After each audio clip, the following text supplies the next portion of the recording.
طبیعتی بکر و دیدنی در روستای کرن و در شهرستان خلخال.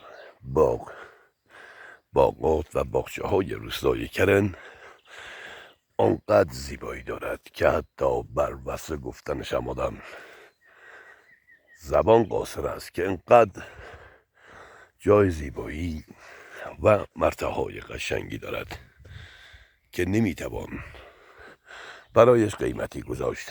از این کوچه های باغ ها که میگذری نزدیک میشوی به دره‌ای به نام دره الاخانی دره.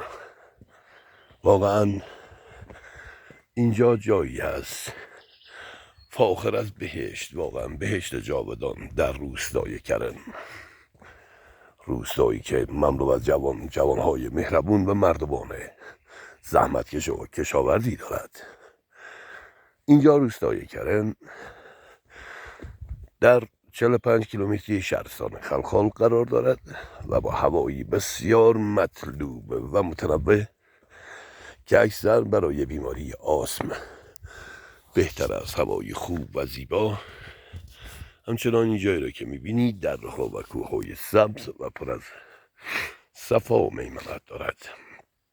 اینجا روستای کرن از جوامع شهرستان خلخال میباشد که در استان اردبیل قرار دارد که بسیار باغها و کوههای مرتفعی دارد و فضاهای سبز و بکری دارد. فضاهایی که زبان قاصر گفتنش نیست. همچنان که مشاهده میکنید کوههای بلند که به نام قلادی معروف است. اینجا هم که وقت رفته میروی به کوههای سر به سر و مرزن و اونورها میرسد. فضای سبز و ویلای بکری که ساختن اینجا نشان از آن است که انقدر هوای خوب و مطلوبی دارد که مردم در باغاتشون به ساختن ویلاها مشغولند.